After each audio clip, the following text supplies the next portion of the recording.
You're listening to the Quint's podcast.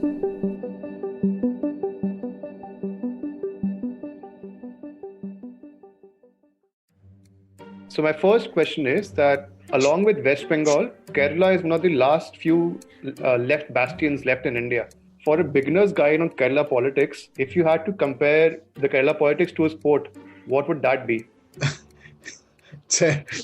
I mean, to compare with the Kerala politics with the sports, more I would like to compare with tennis. If you go by the strict electoral trends, I would like to say that at the moment it is advantage Pinarayi or advantage CDM. That was Mr. K.P. Sethunath, a senior journalist, the former bureau chief for the Deccan Chronicle, and my guest for today's episode. With just 5 days left for Kerala to head to its first and only phase of assembly polls, the complexity and significance of the state election are not understood by many. Today's episode intends to eradicate this confusion. For the past 4 decades, Kerala has witnessed only anti-incumbency when it comes to its government. The baton has been passing since 1982 between the Communist Party of India or CPIM, which leads the Left Democratic Front, also known as LDF, and the other party, which is the Congress-led United Democratic Front or UDF. And Kerala is not completely unique to this trend. Its neighbour Tamil Nadu had the same trend for 32 years until former Chief Minister Jayalalithaa broke the trend in 2016 by winning consecutive elections. Rajasthan too has been alternatively electing Congress and Bharatiya Janata Party governments since 1993. But what makes Kerala different is that even though CPIM and the Congress are the major parties in these two fronts, both hold a combined vote share of just over 50%. And this is due to multiple alliances that these parties have. Alliances matter a lot in Kerala, and unlike in Tamil Nadu, where the two major parties, DMK and AIADMK, perform better than their alliance partners, both CPIM and the Congress in Kerala are equally vulnerable to losing against smaller allies as well. And Kerala is seeing another trend right now. Surveys have projected that the current Chief Minister Pinarayi Vijayan may just come back to power in the forthcoming elections on 6th April.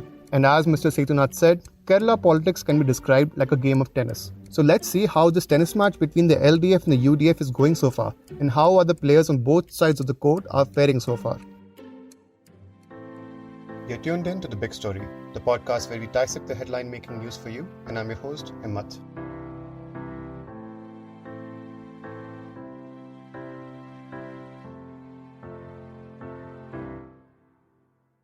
So I want to carry forward this tennis ideology that you said earlier in the interview, where Kerala politics could be considered to tennis. Given tennis is is an individual sport, so who are the major players in this election? What should we know about them? Who are the two? The only player at present is the present Chief Minister Pinarayi Vijayan. So he's just playing the match himself. He is in fact being called as captain.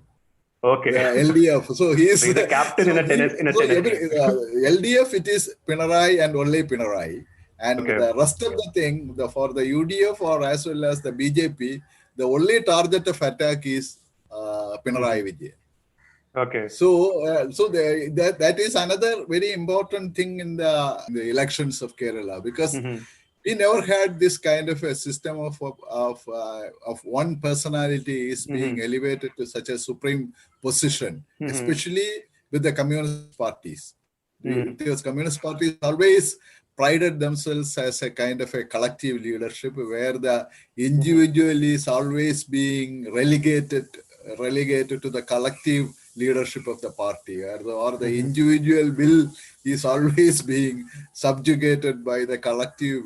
But that kind of a tradition has been given a kind of a passé, and the Pinarayi Vijayan is all the way from. So even the entire the publicity material, if you look at the posters, if you look at the banners, and if you look at the musicals or audio visuals, everything is centered around Pinarayi Vijayan. And as far as the left is concerned, so he is the player. And for the opposition, the target of attack is completely on Pinarayi Vijayan. His authoritarian personality or his lack of respect for other people in the party, and all kinds of things is against. So everything in Kerala has become Pinarayi centric. I mean, it is something.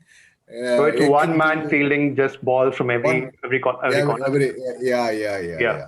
So what should we know about Pranay Vijay? Like, who, if you had to describe him just in bullet points itself, what would be like the key facts that people need to know before understanding Kerala politics, or even looking at TV screens? Like, okay, this is a person who is the main player and the captain, according to you, in the tennis match. So, what should we know about him? It's not me saying it, is the LDF supporters are saying, Captain.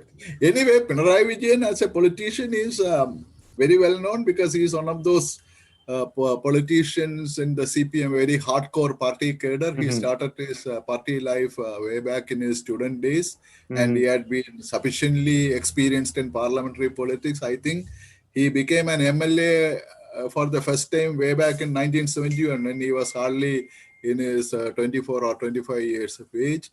And he belongs to the district of Kannur, which is very famous for very, very militant peasant movement and all these things during the pre-independent days. And that is how the Communist Party, in fact, the Communist Party in Kerala was formed in a place very close to the village of Pinarayi Vijayan.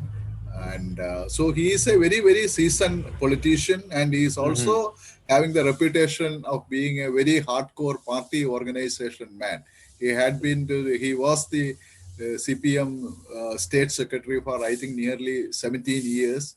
And he was known as a kind of a very taskmaster without any compromise on party positions. And he's also one leader who is not very media savvy. I know he is not one of those guys who will go and pally with the media people and all these things. So and somebody says that, especially the media says that he is one of those guys who is hostile to the media. I mean, and that is another thing. But as the chief minister, of course, his supporters say that he is the most decisive chief minister of Kerala in the recent past, and he has taken a lot of things. I mean, I don't know much about his achievements as the chief minister, but he has brought a kind of sense of purpose in the state administration during the last 5 years, and especially the way he had handled the flood situation. 2 major floods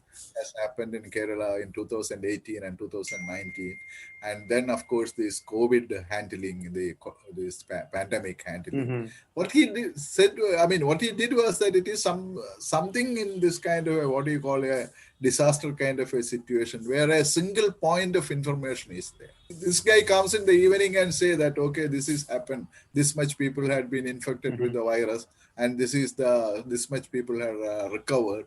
So although it has become repetitive, or although it has become a kind of a personal propaganda for him, there is some kind of okay, the people are having an idea, okay, this is happening in the state. So similarly, at the time of the flood also, I mean, he came and addressed. So at least some of those, I have spoken to some of those people from the army who has worked for a disaster management in Kerala during the flood time, and they said to us that one good thing about the state government's response to the flood was that they have a single command of information with the chief minister's office. So anything, unlike in other states where nobody will be having any idea where to go, what to go do, and all these things. But he has brought a kind of systems and practices, which was very, very helpful in SOP, standard operating principles, that become quite handy in this kind of emergency situation. There's a very public chain of command that people know, okay, this is being followed, who to follow to get what, and exactly. That is also quite surprisingly different from any other state that we have seen so far in India, where the chief minister is very actively prominent. Like the only other state which I can think of just from the top of my mind is Maharashtra, where Uddhav Thackeray is very, very prominently in the front of the public or in the media, telling what to do and what not to do as such, compared to other states as such. So that's also quite surprising, because I think not a lot of people, I think, are aware also that Kerala has a CM who's so active in politics or just public debate as such. My second question is, how important does the role of religion or caste play in politics in the state? Like Kerala's neighbour, Tamil Nadu, caste and religion plays a very dynamic role in how the parties also function and how parties also distinguish themselves as well. So how important is religion in Kerala, and what role does it play? Compared with the other Indian states, in other Indian states, religion and caste used to play a very subdued role in determining the politics in Kerala. I mean, I'm not saying that the religion and caste are not relevant in Kerala's politics. They were relevant, but they always had a kind of a, what do you call, a kind of a secondary role. In the primary role always used to be the political narrative. The caste and the religious element was always concealed within this kind of a political narrative.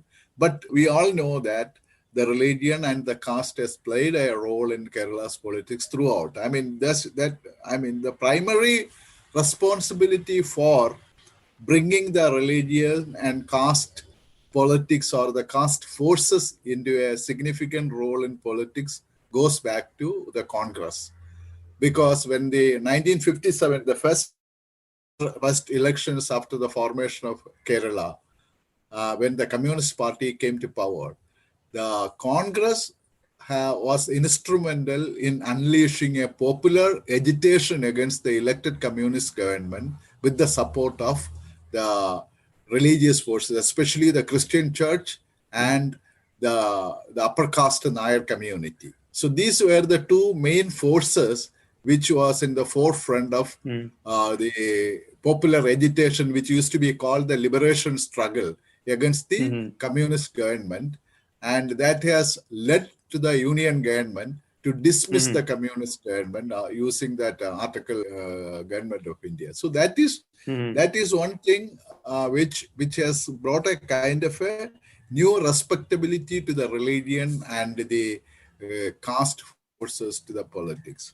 But even then, it remained a kind of a subdued. It remained in the background. Nobody used to go and announce it upfront that we are so and we are so. I mean, we are from this religion or that caste, so we are going to. But of late, what has happened, as I say that the 1957 was after the communists came to power, this was a decisive moment. And now another decisive moment has happened in the case of Kerala as far as the role of religion and caste is concerned as a kind of a major factor for political articulation. That is what I call is the Sabarimala moment, which has happened in 2018 in the wake of a Supreme Court verdict allowing women of all ages entry to the famous hill shrine temple called Sabarimala. Because there was a prohibition of menstrual age women from entering that temple. That was a kind of a tradition in that in that temple. And the Supreme Court in 2018, I believe 2018, the verdict has given that it is a discrimination against women. It is against the constitutional principles of equality for all people, and it is a gender discrimination, and women should be allowed to enter the temple. So immediately after the court gave the verdict, every political party, including the BJP, Congress, and everybody has welcomed this verdict and said that it is one of those, gender equality and all kinds of things. But few days after that, there was a kind of a opposition to the Supreme Court. I mean, the state government said that they will implement the Supreme Court verdict as and when the pilgrim season begins. But then soon the Congress as well as the BJP, Congress in Kerala as well as BJP in Kerala, they turned against the verdict and they said that it is against the Hindu interest and it is against the religious sentiments of the Hindus, and they started a very virulent popular agitation against the whole verdict and the state government. So there was in the 2018 pilgrimage season that, that the Sabarimala pilgrimage season begins around in the month of October and then it continues till December. And there was a kind of a street fighting between the police and those opposing the women's entry. And in between, of course, I will say that the state government had handled the issue in a very, very, very stupid manner in the kind of the way they have not made a kind of they tried to implement the whole verdict with the help of police. But I think that it should have been more a kind of creating awareness and all these things. And there is another, apart from this gender, this thing, there was another equally important issue connected with the Sabarimala, that is the ecological issue. The ecological issue in the sense that Sabarimala temple is situated in the Western Ghats, and it is one of the most ecologically fragile regions in this whole Kerala, this thing. And the kind of people during the pilgrimage season, the kind of people, the hundreds of thousands of people are coming to that place, and whether it is ecologically sustainable to bring so many of the people in a short span of time. So that is something which has been very seriously discussed and debated amongst the ecologically conscious people in the Kerala. So the state government could have easily taken, any state government or any responsible government or the court could have easily taken the ecological issues while considering the number of pilgrims that could go into that particular place, all these things. That could have made a kind of a secular argument altogether. But unfortunately, the CPM-led government or even the opposition parties or even some of the feminists and all those activists who were advocating for the gender equality has completely forgotten this ecological angle, and they went to approach the whole issue in a kind of a very mechanical manner, and that has given a kind of a golden opportunity for the BJP to project it as a kind of a major assault against the Hindus and Hindu customs and traditions. And this has brought, what else is that now there is no restraint or no this thing in openly. There's no cap on that religious or caste and all these things. So there's no cap. So that is how it. Yeah, it is like it never used to be like that. The people, at least all the we always the Keralites are. I mean, a lot of Keralites say that we had a very very knack of concealing our caste and religious identity in a secular. I mean, couched in a kind of a secularism or socialism and all these things. But behind the progressive veneer, there was always, if you scratch the caste, the Nair or the other spirit will come up. And now, even that veil, that veneer of this thing, the progressive, this thing has been abandoned, and the political discourse has come in a very, very crudely defined religious and all other terms. Okay, so my next question is on the governments itself, since we're talking about government structures now. So incumbent governments have always been ousted in Kerala, and I did a quick bit of research as well. And the last time this trend was there, where a government came back to power twice, was 1977. So after the emergency, after the emergency was lifted, So why has this trend emerged where like an incumbent government never lasts? Like it's always between the LDF and the UDF. And what significance will it hold now if the LDF comes back to power? Because right now it is the UDF's chance, according to trends, to come back to power. See, as I mentioned earlier, I think that the basic reason for the LDF coming back to power is what I call as the 9% vote gained by the BJP during the last 1 decade, and majority of that gain is at the expense of the UDF, especially the Congress. To be specific, I think that the electoral matrix of the Congress party was Congress or the UDF was basically comprised of the upper caste Nair votes, which the Congress used to command. And this Indian Union Muslim League used to bring the chunk of the Muslim votes, and then the Kerala Congress, that is another party which is mainly dominated by the Christian community in the Central Travancore region, and that brought the Christian votes. So that was the main electoral matrix of the UDF combination. So out of this combination, the Congress, which was having the major chunk of the Nair votes, especially in the Travancore, Cochin belt, that substantial portion of the Nair vote has now shifted their loyalty to the BJP.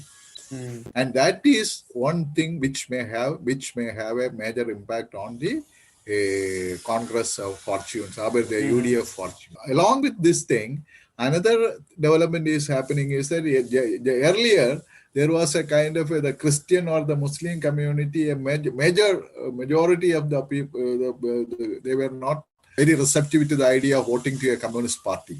Now that kind of untouchability against the CPM is getting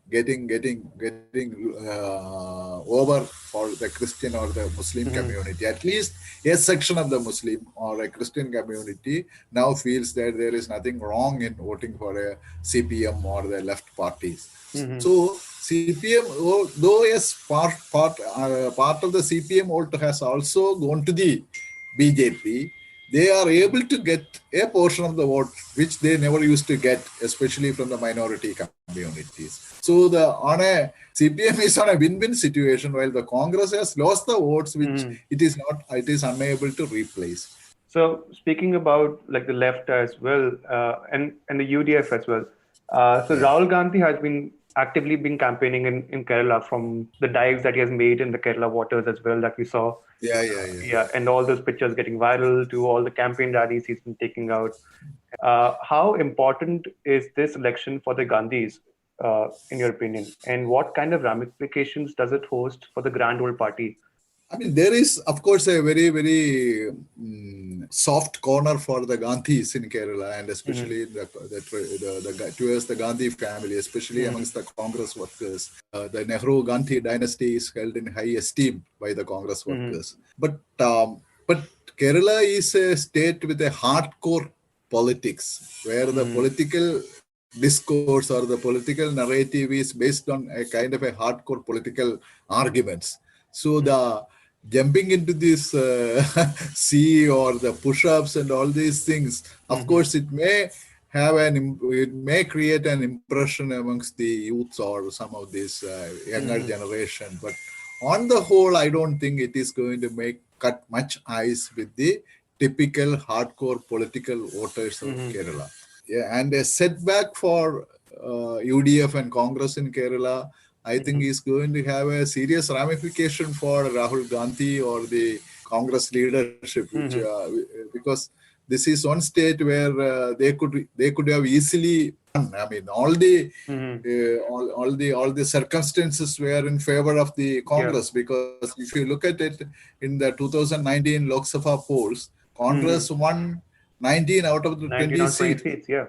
20 seats, and the Congress and the UDF was leading nearly 123 assembly segments of the 140 assembly segments. They were having a kind of an absolute sway over the electoral, and within 1 year they have squandered all that advantage. They couldn't build on it, and maybe the role of Rahul Gandhi, will also be under scrutiny when this kind of when an evaluation is being made about this, what has happened to the Congress during the last 1 year. So so I think that this will have a serious issue, especially if you look at this in the background of this the G23 group in the Congress. Demanding a kind of a revamp in the organization and a kind of a democratic functioning within the organization and all these things. Something which I found very interesting that you said earlier was about the current Chief Minister and how he's been fighting taking all the balls in this so-called tennis match of Kerala politics himself, and has been the face of his party so far, which is also quite representative of how the BJP also functions sometimes in elections, where they have one single face, so they use Prime Minister Modi as a face for fighting elections, and only him, and escalate that face to as a dominant face. So does the entry of the BJP complicate the matters for the LDF and the UDF? The BJP is obviously catering to a lot of the Hindu votes and the Hindu majority votes as well. So what steps has the BJP party taken recently to boost its prospects in the state, and how significant are they? BJP is making a very concerted move to make its presence felt in Kerala. In the whole strategic vision of BJP, I believe, is based on two things.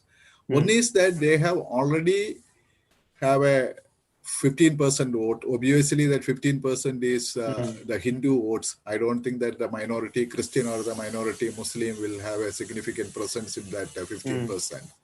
So, but BJP also faces a kind of a peculiar situation in Kerala. The demographic profile of Kerala is posing a challenge for BJP. Kerala's demographic profile is that it is nearly 56% of the population is Hindu and 44% or 45% is comprised of the Christian and the Muslim minorities.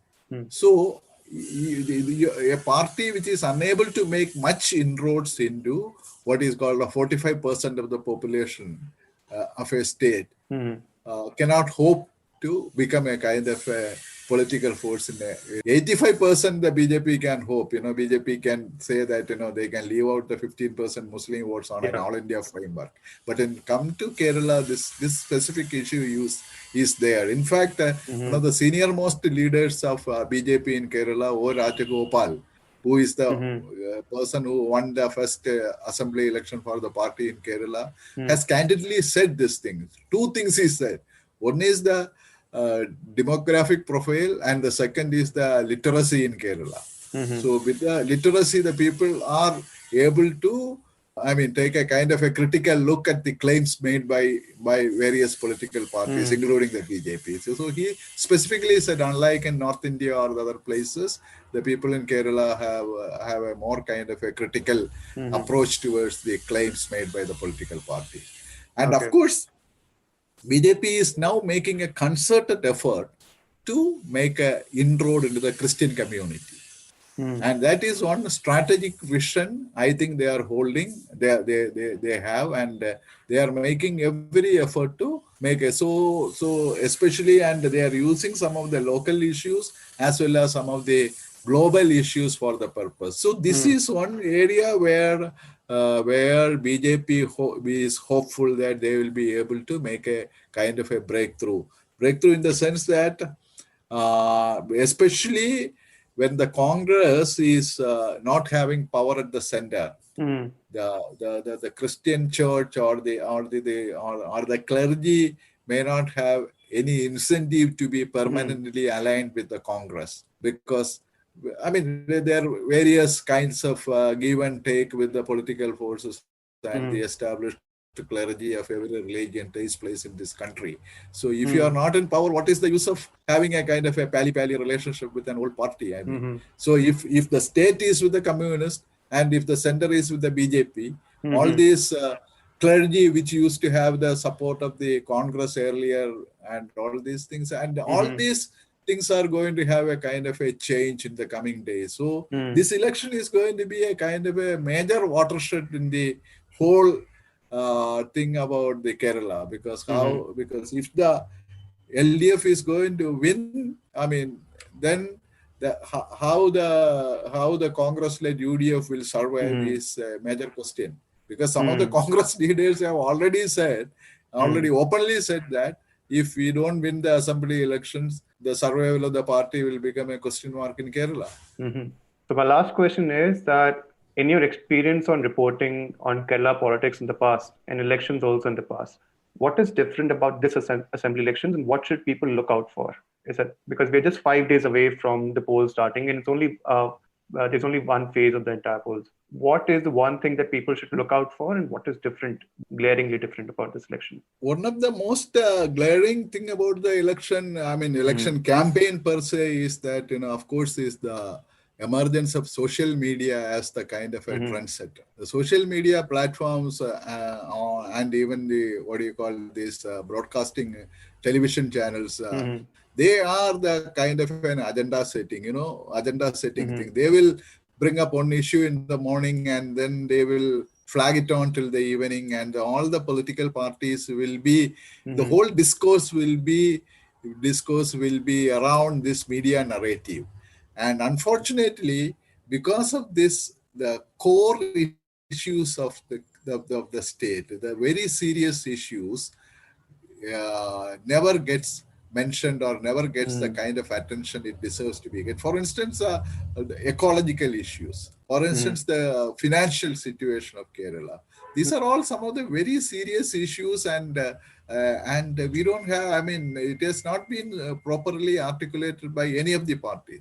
Kerala is on an ecological tipping point, because I think that it is one of the states which is going to have a major impact of this, what you call the climate change and all these things, because the two back-to-back floods and the kind of the dislocations in the monsoon pattern, all these things shows that we are into a serious ecological issues, and we need a kind of a very, very long-term perspective plan to address these issues. So similarly, the economy of Kerala, our remittance economy based on the expat workers in West Asia, how long it will survive, because it all depends upon the oil wealth in West Asia. And if the oil itself is not going to be a wealth creator in the West Asia, the people depending upon on oil wealth also will have a kind of a serious issue. And we have a large chunk of population in Kerala. And Kerala is one society in India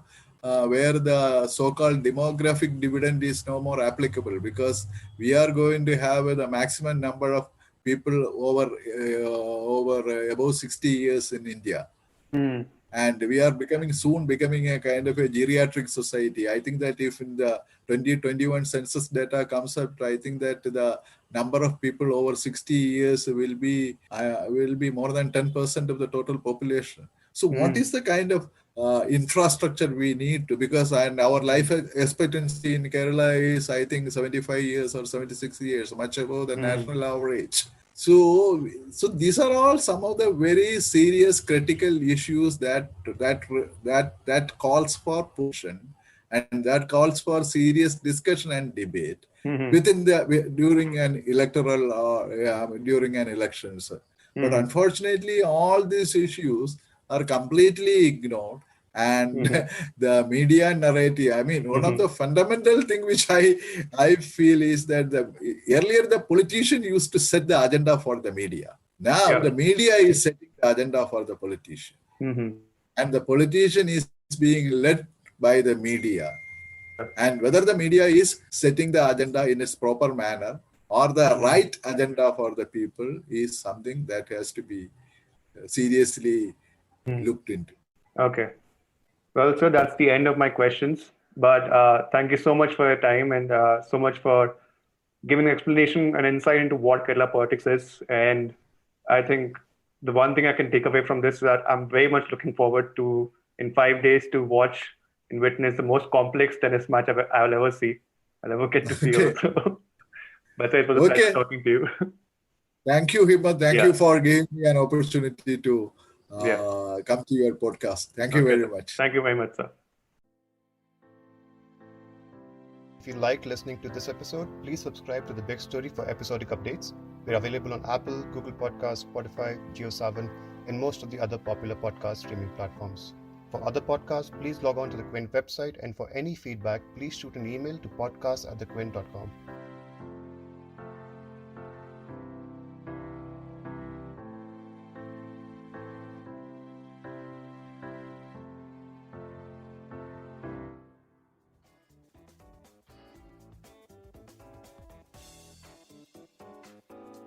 Thanks for listening. Log on to the Quint's website and check out our other podcasts.